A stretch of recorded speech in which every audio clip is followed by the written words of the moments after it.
पिछले कक्षा में हम लोग सीरीज़ के टाइप 2 तक कंप्लीट किए थे।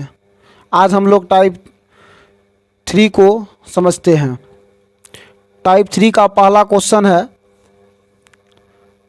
2, 4, 7, 14, 17, वाट, 37। अब यहाँ ये कह रहा है कि वाट के जगह में क्या होगा, मतलब यहाँ क्या होगा। तो इस चीज़ को हम लोग समझते हैं।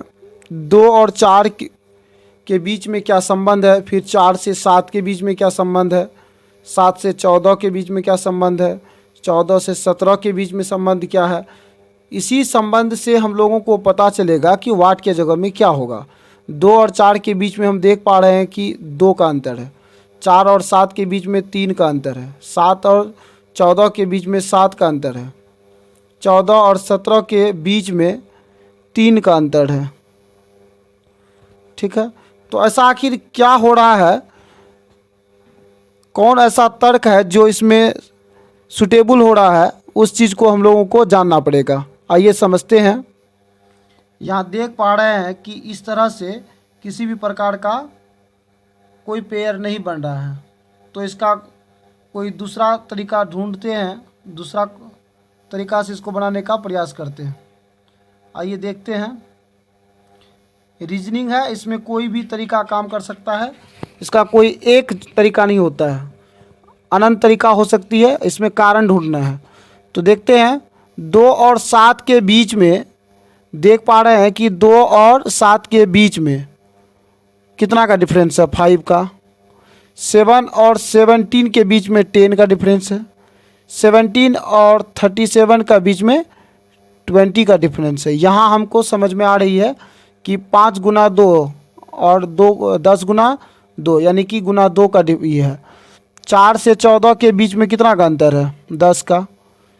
तो 14 और ये वाट के जगह में कितना का अंतर होगा, इस अनुसार से यदि इसका रूल को स्थापित करते हैं तो कितना होता है। 2 और 7 के बीच में 5 का डिफरेंस, ये ठीक है। 4 और 14 के बीच में 10 का डिफरेंस हुआ, तो 14 और वाट के जगह में जो बीच में है कितना का डिफरेंस होगा, 20 का। तो 20 प्लस 14 बराबर हो रहा है 34। ऑप्शन नंबर सी है ना। अब हम लोग क्वेश्चन नंबर देखते हैं 42 को। 42 क्या है, 9, 25, 49, 81, फिर उसके बाद है 121। उसके बात कर रहा है कि क्या होगा। तो यहाँ देख पा रहे हैं कि 9 3 का स्क्वायर है और 25 5 का स्क्वायर है और 7 का स्क्वायर है, 9 का स्क्वायर है, 11 का स्क्वायर है।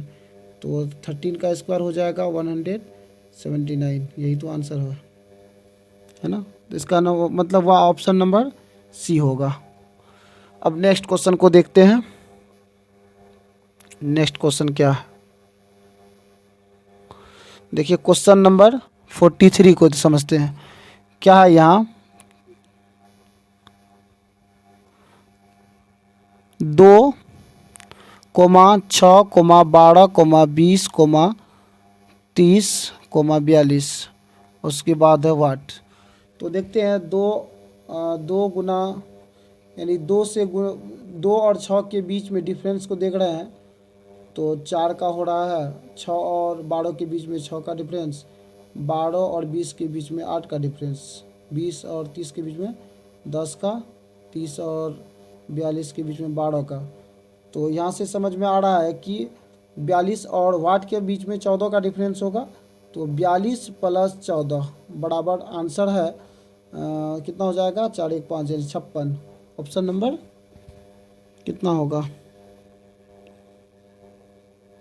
डी है ना। अब नेक्स्ट क्वेश्चन को देखते हैं, समझ में आता होगा आप लोगों को। देखिए क्वेश्चन नंबर 44 को क्वेश्चन है 2,5,17,वाट 37 है ना। तो अब यहाँ देखते हैं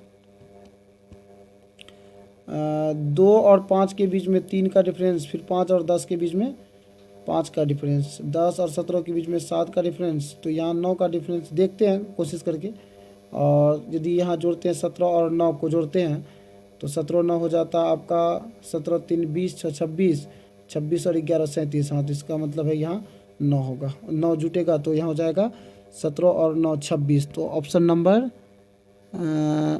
कौन टू सही हुआ, डी नो, है ना। नेक्स्ट क्वेश्चन को देखते हैं। क्वेश्चन नंबर 45 को क्वेश्चन है 11 13 17 19 23 वाट 11 और 11। यहाँ जहाँ तक समझ में आ रहा है कि यह अभाज्य संख्या है। 11 के बाद 13, 13 के बाद 17, 17 के बाद 19, 19 के बाद 23, तो 23 के बाद कौन अभाज्य संख्या होगा। 23 के बाद 24 तो नहीं होता है, 25 नहीं होता है, 26 नहीं होता है, 27 नहीं होता है, 28 नहीं होता है, 29 होता है। इसका मतलब हुआ कि इसका आंसर क्या होगा, 29, है ना। 29, 29 तो है नहीं।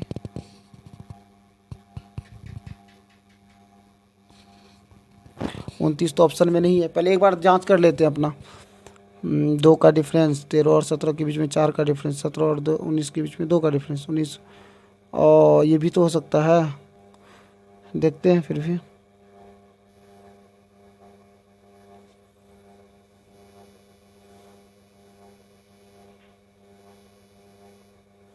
देखिए ये दोनों के बीच में कितना का डिफरेंस है, 2 का, और इसके बीच में 4 का, इसके बीच में 2 का, फिर इसके बीच में 4 का, तो इसके बीच में 2 का डिफरेंस हो सकता है। तो देखिए ऑप्शन यदि 25 है तो इसका मतलब है कि सही है, सी नंबर। ठीक है, नेक्स्ट क्वेश्चन। क्वेश्चन नंबर 46 क्या है, 0,7,26,63,124, उसके बाद वाट। तो 0 और 7, फिर उसके बाद 26 है। तो जहाँ तक देख पा रहे हैं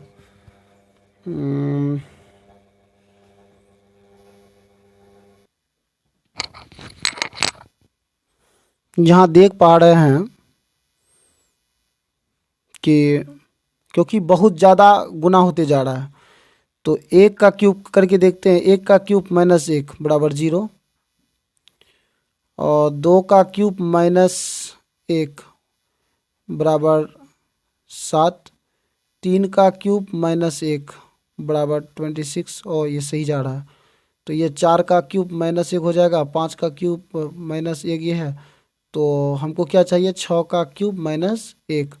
तो 6 का क्यूब होता है 216, 216 में 1 घटेगा 215। इसका मतलब हुआ ऑप्शन नंबर सी सही है ना। आते हैं नेक्स्ट क्वेश्चन में। Question number 47। क्वेश्चन नंबर 47 क्या है, 18,10,वाट 4,3। तो देख पा रहे हैं 3 और 4 के बीच में 1 का डिफरेंस है, जबकि 18 और 10 के बीच में 8 का डिफरेंस है। तो आखिर बीच में ऐसा क्या होगा जो देख रहे हैं। तो यहाँ देख पा रहे हैं कि इसमें 4 घटेगा, है ना। जब 4 घटेगा तो इसके फिर इसमें 2 घटेगा, तो इस तरह से 1 गुना 2, 2 गुना 2, फिर मतलब 2 का हमेशा गुना होगा। तो यहाँ देख रहे हैं कि 10 में 4 घटेगा तो 6 बचेगा। एक बार चेक कर लेते हैं। 3 से 4 बढ़ा, 3 से 4 जो हुआ 1 बढ़ा, और फिर उसके बाद 4 से 6 2 बढ़ेगा, और 6 से 10 4 बढ़ेगा, और 10 से 18 8 बढ़ेगा। तो इस तरह से ये पेयर सही बन रहा है। इसका मतलब है कि यहाँ आंसर 6 होगा। तो ऑप्शन नंबर ऑप्शन सी। ठीक। नेक्स्ट क्वेश्चन को देखते हैं। नेक्स्ट क्वेश्चन क्या है? क्वेश्चन है 1,5,13, 25, 41, वाट। इसके बीच में क्या तर्क काम कर रहा है उस चीज़ को देखिए। तो यहाँ देख रहे हैं कि 1 से 5 4 बढ़ा, फिर 5 से 13 8 बढ़ा, इस तरह से 4 का डिफरेंस बढ़ते जा रहा है। तो 41 में 20 बढ़ेगा, तो आंसर होगा 41 है, सॉरी 44 नहीं, 41 में 20 बढ़ेगा, तो आपका आंसर हो जाएगा 61, option number A. Next question में देखते हैं क्या क्वेश्चन कहता है।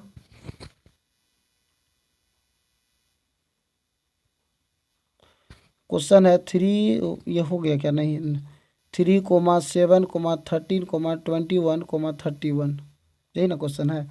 तो 3 से 7 4 बढ़ा, 7 से 13 6 बढ़ा, 13 से 21 8 बढ़ा, 21 से 31 10 बढ़ा। तो स्वाभाविक है कि इसमें 12 बढ़ेगा, 12 बढ़ेगा 31 में, तो क्या हो जाएगा 3 और 3 1 4 43, ऑप्शन डी। नेक्स्ट क्वेश्चन को देखते हैं। क्वेश्चन क्या है? 0 6 24 60 120, फिर वाट। तो 6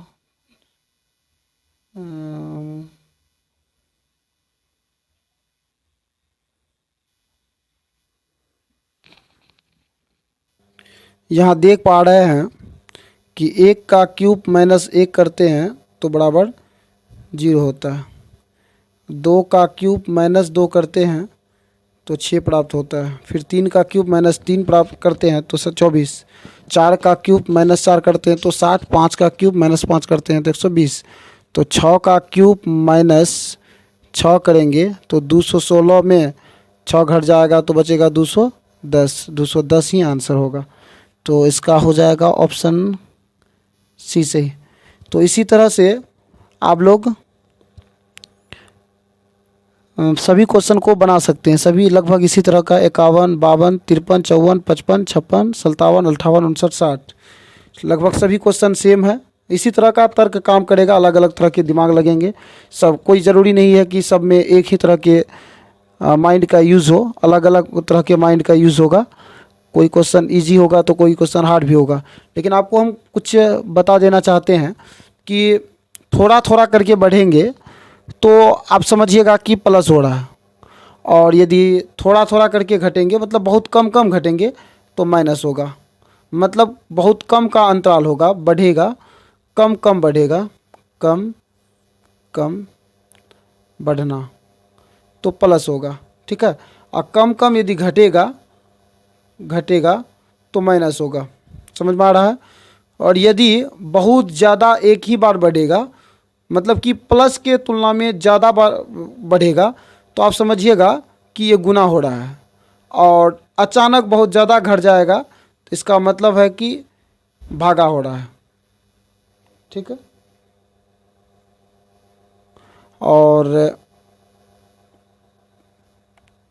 यदि ऐसा लगे कि कुछ अलग हो रहा है तो वहाँ स्क्वायर हो सकता है, किसी भी संख्या का स्क्वायर हो सकता है, क्यूब भी हो सकता है, क्यूब हो सकता है, स्क्वायर हो सकता है,